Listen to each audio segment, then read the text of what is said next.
We are live. We're live. Good How are morning. you, John? I'm doing okay, and I'm happy to have a special guest here. Mm-hmm. We've had before. Yay! The great Yay. Bodhipakṣa, Hello. And, who has a new book out. A couple of books, actually, but one we'll be discussing today, I guess, is Ooh. The Heart's Yeah. Awakening, which... and so I was listening to, I don't know, the Late Show with Colbert the other day, and he had Tom Hanks on, who had just done a thing at the Beacon Theater in New York with Bill Clinton about his new book, and Colbert said to Hanks, "Did you have to read it?" And then I realized, wait a minute, Windhorse never sent us a copy. They wrote us to interview, bring you on the show, but they never sent us a copy of the book. So, full disclosure, I've read the intro because that's what I could find. But I'm so sorry. But I'm looking forward to reading it, and I'm looking forward to hearing about it. But I want to just recall something, because the first time, before I even met you, I was listening to this interview you did. I think it was on Sounds True when your other book came out. Your book on the elements came out. Yeah. Or maybe it might have been on some other show, but there was a loving kindness practice that you, or an approach to loving kindness practice that you brought in, which I've used a lot since then, which has to do with the recognition that when we talk about these, the traditional way of doing it for ourselves and doing it for a dear friend and doing it for the neutral person and doing it, that all of those manifestations of beings are within this being, that like, and so I do that now all the time. It's like this notion that there's always a part of me that's challenging me, or I'm not so sure about. All of that is so true. And so I just that came back to me as I was realizing we were going to talk this morning about this book on loving kindness. Well, it's on all of the Brahmavihāras, which is quite a list. Yes. Exactly. Yeah. So, did you manage to read it, Doug? Pardon? Did you manage to read it? I read at least the first part that I could get. Yes. Oh, right. Okay. So I'm so sorry. If you'd let me know, that's all I would right. have sent you copies. That's all right. No worries. No worries. But you can now get us to read it even more. But I'm curious because I've there's so many books on loving kindness. So what makes this one different, and what moved you to write it, and other than the practice itself, of course. And Well, there's a story behind the book.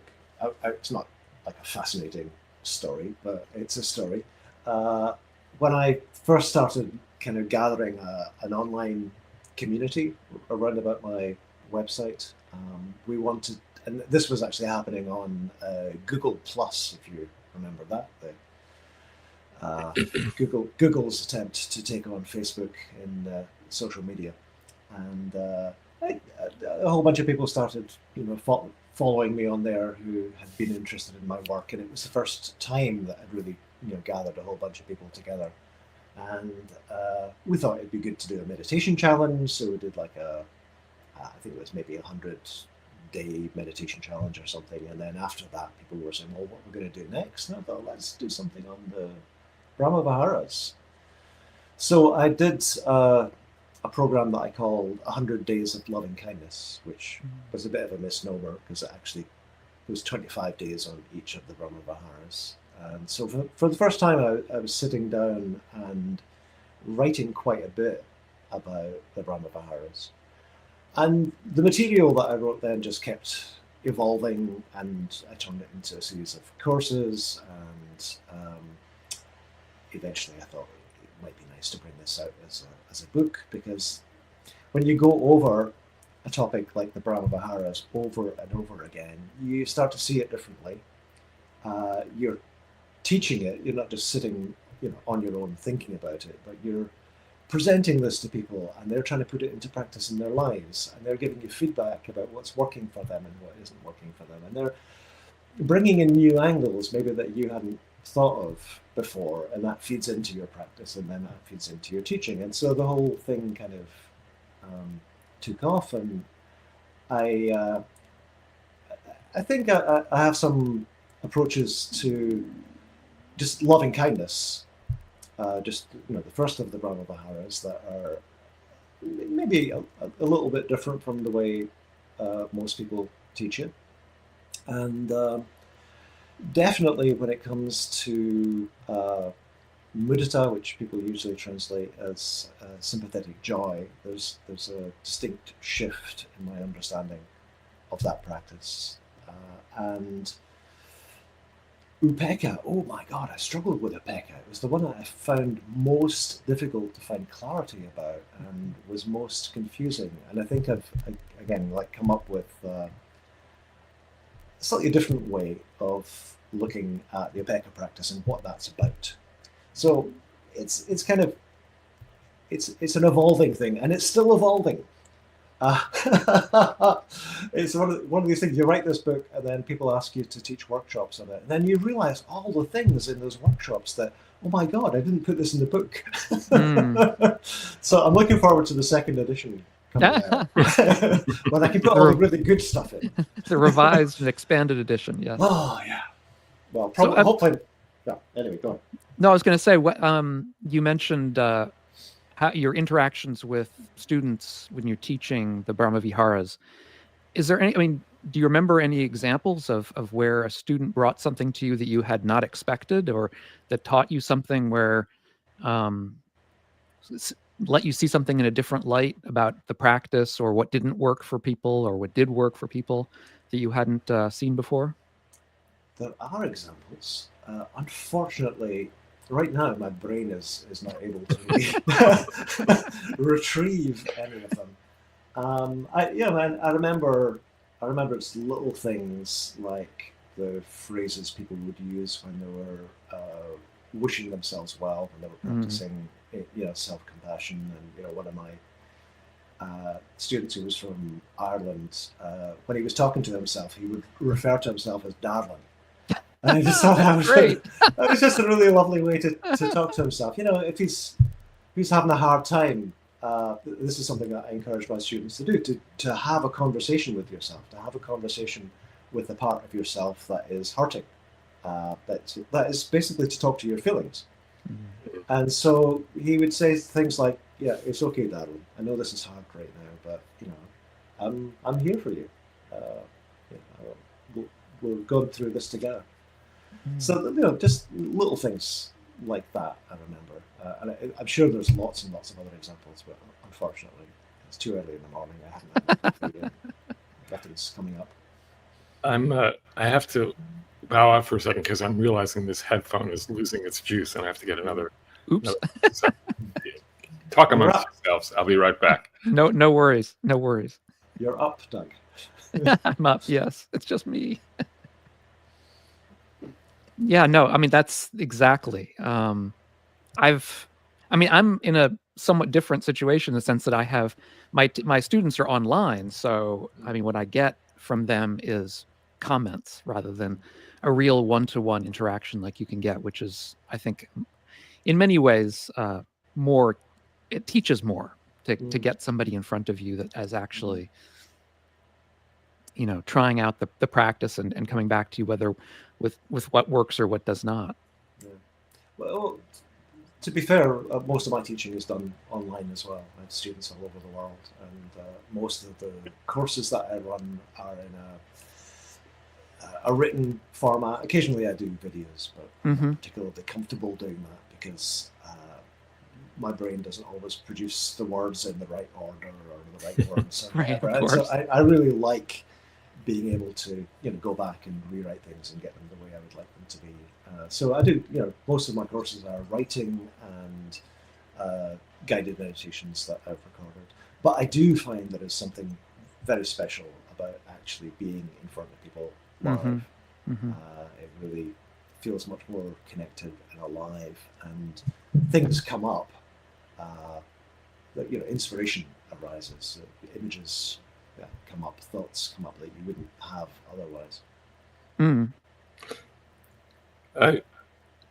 I mean, the one thing when I was reading your intro, it reminded me a lot of my first, because your intro talks about when you were young, and actually, I think probably come off the first retreat you'd been on or something. And I hadn't even been on retreat at that point. Actually, I had just been on an introductory meditation course. Oh yeah, where loving kindness was introduced. Yeah, and I'd meditated for a few weeks, I think. Right, and then you brought it into the situation you were in, which was annoying, let's say. And it did remind me, because the first retreat I went on was a loving kindness retreat, and I didn't even know what I was getting into. It was an 8-day retreat or 9-day retreat, and we were just constantly, it was a traditional Bodhipaksa, Visuddhimagga. Yeah, Visuddhimagga practice, Mm-hmm. which in the insight tradition back in the early aughts or late 90s, that's what was being offered. It's like repeating these phrases. And it was only metta, so it wasn't even the whole Brahmavihāras, as I recall. But anyway, so I got home, and I was, and those, as you kind of alluded to in the intro, it's like the phrases just stick with you, whether you're actually repeating them or not. They're just there. And I still didn't quite get it, but something was there. And then I played with it, because the idea that, and this would be a good sort of place to jump off from, maybe, that, the notion that the idea is that this practice is a radiating practice, that it's coming from radiating out in all directions from this manifestation. And where does it land? Where does it go? Does it go anywhere? And what's really happening in that process? And what is meant by radiating? Are we radiating so it actually touches others, or is it just this idea of the heart opening in whatever way it opens, and whatever happens, happens? And having the faith that actually something is happening, confidence of that. But I wonder just how you sort of evolved around that idea. Yeah, I don't think of it as a practice where you're exactly sending something out into the world. I think of it as a practice where you are imbuing your own being with kindness. And I talk about metta as kindness these days. I call it loving kindness practice because I want people to understand what it is I'm talking about, and that I'm talking about the same thing as other people when they're talking about loving kindness practice. But the thing we're actually developing, I think of as kindness. And I use that word because it's more experiential. I had never come across the word loving kindness until I went to my first meditation class. And it seemed a little kind of strange and clunky. And it kind of subtly gave me the impression, or maybe not so subtly, gave me the impression that what I was trying to bring about in the meditation practice was something I'd never experienced. Because it's a word I'd never experienced. It's describing something I'm struggling to get my head around. And you think that you're trying to manufacture some kind of like special experience. But kindness, we all know what kindness is like.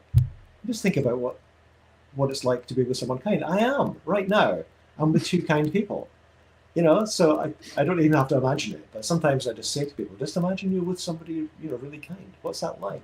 How do they look at you? What's their body language like? What's their tone of voice like?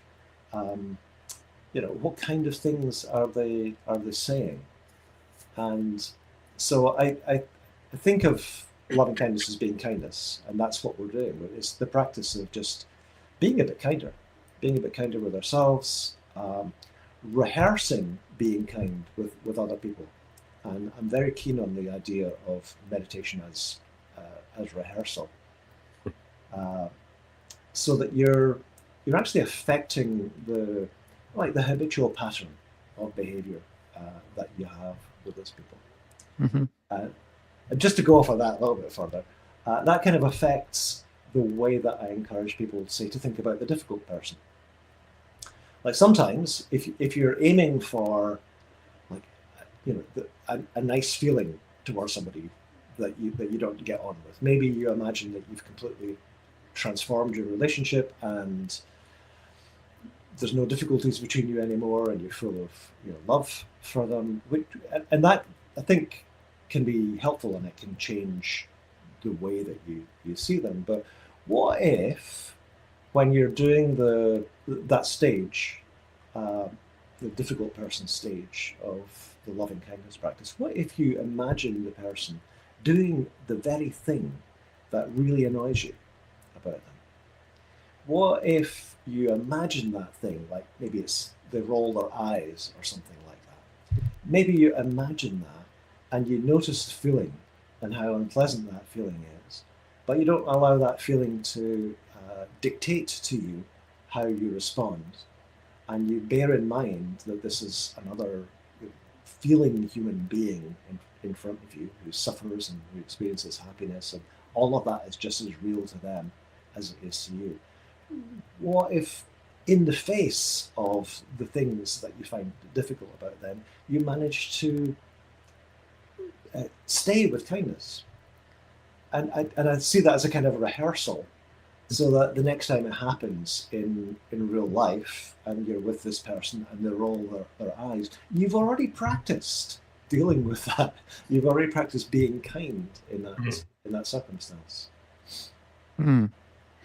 One of the things I find interesting in the Visuddhimagga presentation of interaction with the negative person, the difficult person, is that Buddhaghosa doesn't actually say to think of them as a friend, as you would a close person, but simply to think of them as neutral, which is I found kind of easier, put it that way, where you don't. I mean, it can be maybe a step too far, at least as you're beginning the practice, to take somebody who you really don't like, and Lord knows there are plenty of people like that in the world right now, and try to think of them kindly.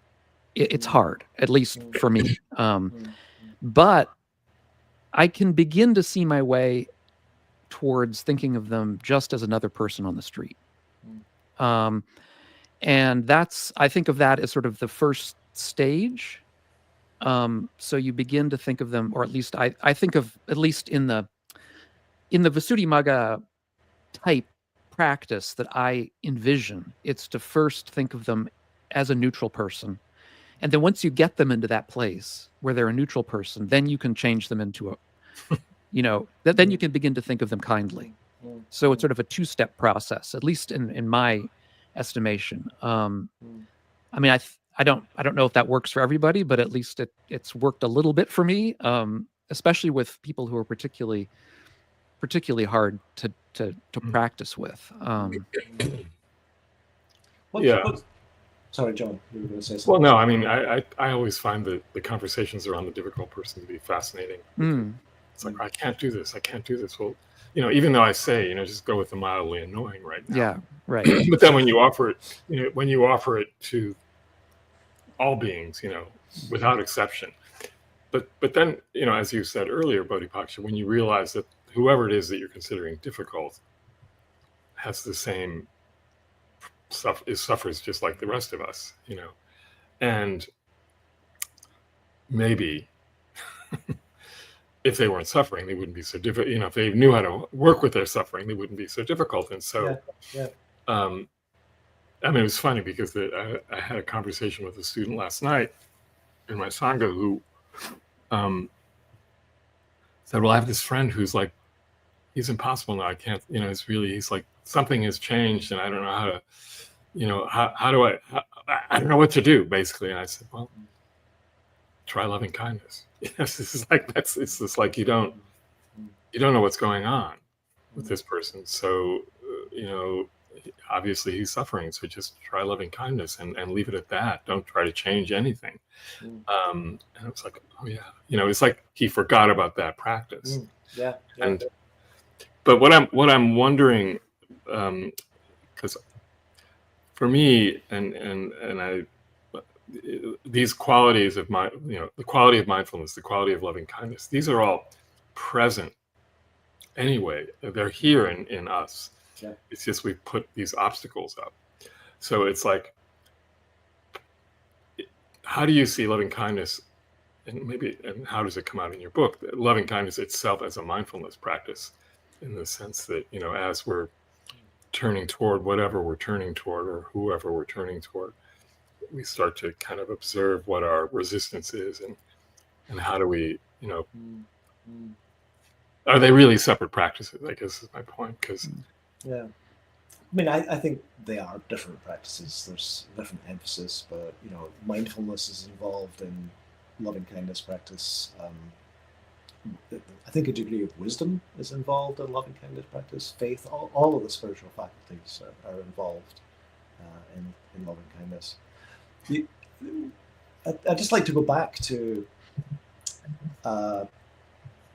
this business of recognizing other people as feeling beings, because that for me has been an important shift, and one that's been very helpful in the loving kindness practice. I think empathy tends to be like implicit in the way that we teach loving kindness practice, and I think we need to make it explicit more. I think right from the very start, when we're cultivating an attitude of kindness toward ourselves, we need to start off with empathy. So I like to remind myself at the beginning of the practice, you're a feeling being. And I usually talk to myself second person. The whole I language I find quite kind of unhelpful. Mm. Here's a feeling being. Suffering arises and happiness arises. And there's a definite preference. I would rather not have the suffering, if at all possible. And I would rather have happiness and ease and feel inspired and joyful and connected and loving and all that kind of stuff. So there's a definite preference there, but it's hard. Life is really difficult. We go through life wanting to be happy, and it doesn't happen nearly as often as we would like. And we want to go through life not suffering, and yet suffering keeps ambushing us over and over again. And so what we're doing there is we're empathizing with ourselves on two different levels. One is as a feeling being, just first of all is recognizing, and maybe even remembering what it's like to be happy, remembering what it's like to feel really miserable, and remembering that you have that kind of preference. And that is difficult. That's the other form of empathy, just recognizing that you're doing something difficult just in being human. And so that makes me want to support myself. It makes me want to offer support. And then and then the phrases, the loving kindness phrases, like may you be well, may you be happy, etc. They become not ways of making loving kindness happen, which is the way that I think we often think about them.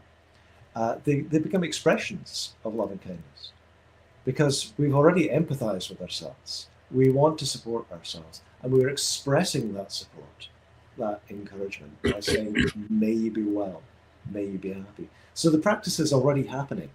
The phrases are already embodying kindness, and we're developing kindness through repetition of them by giving our kind aspirations, our supportive aspirations, we're giving them exercise. We're not just saying them and hoping that they'll give rise to kindness. And then when we call to mind other people, we remember in each case, the neutral person, the friend, the neutral person, the difficult person, we remember they're exactly the same as us. So call anyone to mind and just realize that their happiness inside of them feels exactly the same as your happiness does to you. It's just as welcome. Their unhappiness, their sufferings feel just as unpleasant inside of them as yours does to you. And as soon as I do that, I start to feel that supportiveness again. And also I remember they too are doing this difficult thing of being human. It's not easy going through life. And no wonder we rub each other up the wrong way. You were saying that if that person wasn't suffering, maybe they wouldn't be as annoying, and that is often the case. Of course, we're rubbing up against each other all the time. We're stumbling through life and we're suffering and we don't know how to handle it, and we take it out on other people. And if we just recognize that other people are, well, we recognize, first of all, we're struggling and recognize that other people are struggling, then there's a sense of commonality there. There's a sense of solidarity. You want to support that person out of solidarity. So these are kind of some of the shifts that have taken place in the way that I teach loving kindness meditation. Mm. Yeah, I mean, for me, at least when I started the practice, and to be honest, to an extent, even now, it can be difficult for me to generate or to touch into that quality of kindness within myself, towards myself. Mm. And I mean, I think what you're pointing to is, almost an early Buddhist idea that it's easy to be kind towards yourself, that you can, and sometimes it is, and sometimes it's not. And if it's not, then, when I begin the practice, it's the phrases for me really are trying to, figure out where it is, trying to touch into that somewhere. Yeah. I think, what was it? Who was it who discusses starting loving kindness with a pet? Oh, I talk about that all the time. Yeah, I was hoping. I mean, because when I saw your dog, John Brahm, that was it. Who was saying that? Yeah. Yes, I mean, I'm sure a lot of people do, but he yeah. Anyway, and that to me can be helpful, but it's sometimes it's difficult, and the word it can seem almost maudlin, when you come from that place of inner tension. And just saying the words can be at least an attempt to sort of break through some of the ice. It can be, but I think it can also be unkind. It's like we're treating ourselves as a kind of a machine for generating loving kindness. Right. And so we're bombarding ourselves with these phrases. And it's like, God damn it, loving kindness. You're going to appear. See, I think you're saying it's difficult to be kind, but I think it's difficult to be kind when we don't empathize with ourselves. That's why I regard empathy, especially self-empathy, as being like the missing link in the teaching of loving kindness and the practice of loving kindness. If you just spend a moment connecting with the fact that you're saying there's maybe tension inside of you, if you just spend a moment just connecting with yourself and recognizing there's tension inside me and it's painful and it's not what I want. So why don't I support myself? May you be well, may you be happy. And the third phrase I've modified to may you be kind to yourself and others, just to remind myself that the practice is about kindness and it's not about being well, it's not about being happy. So if you start off with empathy, it's not that difficult to be kind. But if you don't have the empathy, it's very hard, very, very hard to be kind, because kindness depends on empathy. It arises from empathy. So I'm curious, because the way you're describing empathy, where is the line between empathy and compassion in the way you're thinking of it? Well, compassion is the desire to relieve suffering. And by empathy, I'm talking about recognizing who you are, recognizing that you're a feeling being, recognizing that your feelings are important to you, that you want to be happy, that you don't want to suffer. So it's just recognizing these truths about yourself and recognizing the truth that life is difficult. Right. So that's not quite compassion yet. The compassion follows from that. The compassion is when, right, given all that, how do I want to behave toward myself? So kindness is, well, I want to support my well-being. So I want this, whatever I am, I want this to evolve in the direction of well-being. And compassion is recognizing, well, there's suffering there, and I'll support you through that suffering, and I want that suffering to be gone, ideally. Okay, thank you. And so, as I'm hearing empathy, then, I mean, and this is where it's so important, is when it comes to the self, because, or offering it toward this being, is not giving myself credit for not recognizing the fact that everything I'm experiencing is because I'm human and I'm trying to be something else, and just okay, of course, right. And it's like in being human and suffering, you're not doing an easy thing badly. And I think that's what happens with a lot of us. Yeah. We're not happy, and we think I'm failing. I should be happy. People say happiness is a choice. So obviously, I should just be choosing to be happy, which the Buddha kind of pointed out you really can't do. So we're doing a very difficult thing to the best of our ability. We're not doing an easy thing badly, and if we recognize that, we're more inclined to be supportive of ourselves.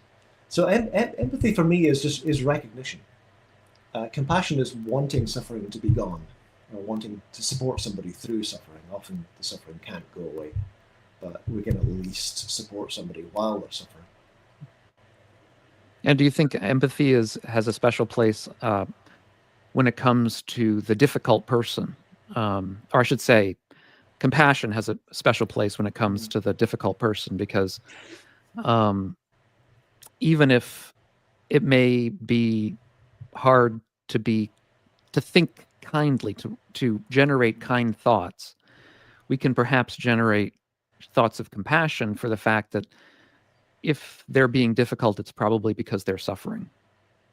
Well, that could be a helpful thing to think. That could be a helpful approach, but it's not exactly necessary. I think, again, if you empathize with the difficult person and recognize that they're exactly the same as you, their feelings are unpleasant to them just as your feelings are unpleasant to you, but also their happiness is just as real to them as yours is to you. You more naturally want to support them. And you can emphasize compassion. In fact, I bring a little element of compassion into loving kindness practice. Right at the beginning of loving kindness practice, I am recalling that I suffer. I'm recalling that I also experience happiness. And so, as soon as you bring in that element of remembering suffering, or remembering that it's a hard thing to be human, it's a difficult thing to go through this human life. As soon as you remember that, there's almost a little heartache. Well, often anyway, for me, there's a little bit of heartache. And I have to just be kind with that heartache. So there's always a little bit of compassion. But the emphasis with compassion practice is much more full on, looking at the suffering aspect of life, rather than the sort of mixed aspect that there's happiness and suffering. If I can talk a little bit about pets as well. Yeah. Saw yours. People are watching this. You had your lovely dog there. Yeah. Yeah. This is Pippa. Oh. The Dharma dog. She sits on my lap a lot when I'm teaching meditation. She's very. Those of you listening will not be able to see it, but no, she's a cute little black and tan terrier mix with a pointy nose. I picked up something from Jan Chozen-Bays. I don't know if you've ever read her book, How to Train a Wild Elephant, which is a fantastic book. I've recommended that to so many people. She has a chapter in there called Loving Eyes, and she talks about how we all know how to look with love. Maybe a lover or a child or a pet. And I find that incredibly powerful. That is now an integral part of the way that I practice loving kindness. In fact, the way I practice being alive.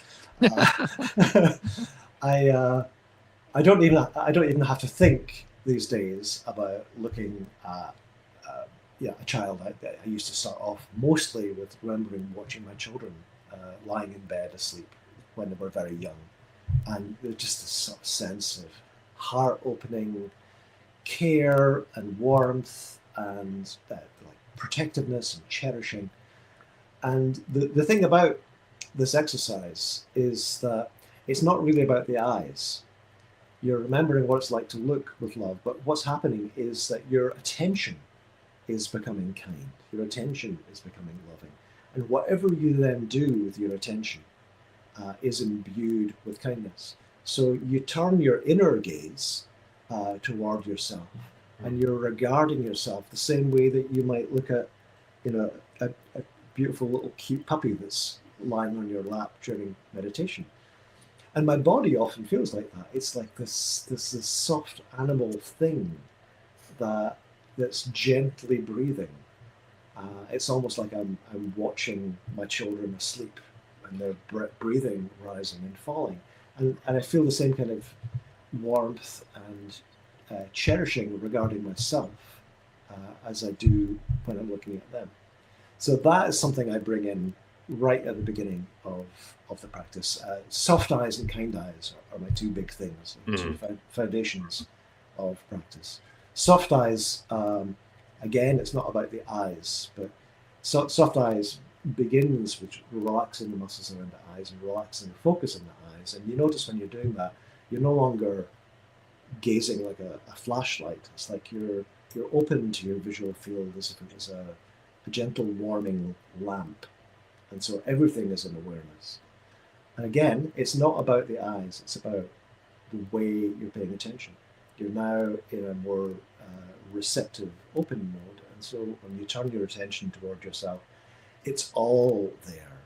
The feet, the hands, the breathing on the front of the body, the back of the body, the sides.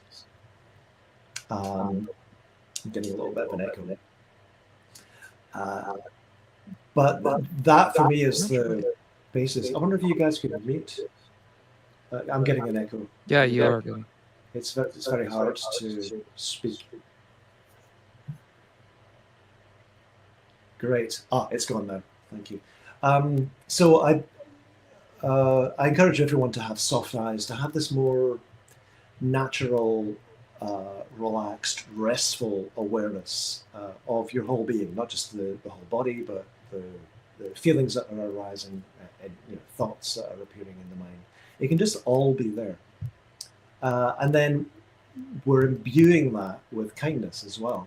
So you've got soft eyes and you're open to your entire experience, and you have kind eyes, and everything in your experience you're meeting with warmth, you're meeting supportively and with kindness. Is that sort of similar to what John was talking about with the relation between kindness practice and mindfulness? Is sort of bringing that attention to the mind, to being mindful. It is, yeah. I often do what I call kindfulness of breathing, where I'm not the only person that's used this expression. I think somebody beat me to it, but it did pop into my mind one day. Several people, this is what I'm doing. I'm practicing kindfulness of breathing. I'm observing the breathing in the whole body, not just usually often people will just focus on one little bit of the breathing, but I with soft eyes, I'm aware of the breathing happening everywhere in the body, and I'm observing that with kindness. So it's a kind of kindfulness of breathing. I was thinking about your dog in another way. I mean, I love the way you described it, but and I often use this because some people, when you talk about this kind of unconditional kindness, basically, when it comes to say the benefactor, which is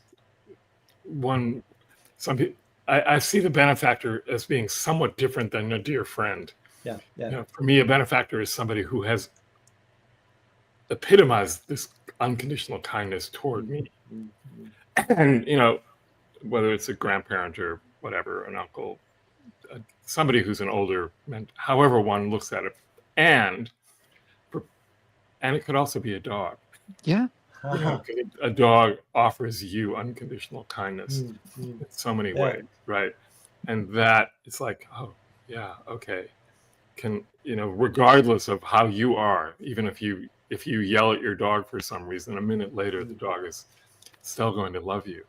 I have that same. It's like, but I also love the fact that it's sort of like this being on your lap. That's such a beautiful image, and I saw it earlier. Or this being who's going to lick your throat. You lick your neck rather, and it's like, oh yeah, that's unconditional. Maybe selfish on the dog's part because it likes the salt or whatever. But it's just like it's kind of a lot of it is just they're they're just all heart. You know, Yeah, exactly. My dog's head is about that wide, and most of that is bone. His brain is about that size. I used to be trained as a veterinarian. Their brains are tiny. They're a little bigger than like a couple of walnuts maybe, but it's all love. Well, lots of smelling, and love. It's quite extraordinary. When I was taught the loving kindness practice, I wasn't taught the benefactor practice. I kind of came across that through reading, I think, the Visuddhimagga, and it was like, is this necessary? This all seems a little bit strange, and all that kind of thing. But I started realizing more recently when I talk about we know kindness and we know what it's like to be with somebody who's kind. I think that's what that's about. It's just about remembering what's it like to be on the receiving end of kindness. What's it like to just have in your awareness somebody looking with love, somebody talking with love, somebody acting with their body, having body language that's loving and kindful. So you're awakening that awakening in yourself through kind of resonance. I would imagine that initially they would have thought of the Buddha as that sort of figure, or one of their teachers directly, but sort of a Buddha substitute, somebody who was teaching them about the practices in a kind and loving manner. Yeah. Or just being as they were. Yeah. Always. Yeah. Well, here we are, 40 minutes in, and we've only covered the first Brahmavihāra. You have to have me back. Yes. Yeah, indeed. Absolutely. We could do a 4-part series. Sure. Why not? Yeah. Because we've touched a little bit on compassion, but no, on get your addresses to me. Please get your addresses to me. I'll send you copies of the book. I have some spare copies. I'm sure you do. I'll part with them. But remind me again how you refer to resonant. I call it resonant joy. Most people it's often called sympathetic joy. But I call it joyful appreciation. Joyful appreciation. Yeah. My shift there is taken from a much earlier meditation manual than the Visuddhimagga. It's the Brahmavihāras, the Path of Liberation by Bodhipakṣa, which was written in about the 1st century. And when he describes the practice of mudita, he says you call to mind somebody who is esteemed for their good qualities and who experiences joy and peace. And that makes me think that actually the practice is about recognizing the skillful in others and the joy and the happiness that come out of living skillfully. So it's not just about being happy because somebody else is happy. It's about being happy because somebody else is skillful, or even yourself. Being happy because skillfulness gives rise to joy. Gives rise to that sort of sense of a life well lived. And so it's not just about encouraging happiness, it's about encouraging skillfulness. To be continued, but you better do, as they always do, you have to put your book up. You have to show us the book so people. Yeah, I realized I didn't have one in my office, so I had to actually run downstairs before we began. Well, that's good. And get it out. Great, I love it. These are my books, by the way. You've got a lot. Well, there's a lot of translations in there, and actually two of them on the end. These two here are not mine, but the rest of them. Well, if those two aren't yours, then they shouldn't be up there, right? Well, one of them has pictures of me in it because okay, that's good enough. Me and my children, we were models for a yoga teacher who was bringing out a book on yoga for children. And then another one is a novel which was written by a meditation student, and she kind of incorporated me into the book. So you are in there. So you're. I am. They're sort of my books. I just didn't write them. But are you giving title credit? Sadly, right. No royalties either. Oh God. Okay. Good to know. Well, yeah, we'll definitely continue this conversation. I think it's be worthwhile to do, and maybe we'll read the book between now and then. Yeah, it'd be great. After we're done here, we'll give you our addresses. Beautiful. Been great hanging with you guys. Thank you very much. Great. Thank you Really so much. appreciated it. Thanks. Take And care. goodbye from Pippa. Oh, here she is again. Ah, Bye, Pippa. Bye, Pippa. bye, Pippa. All right.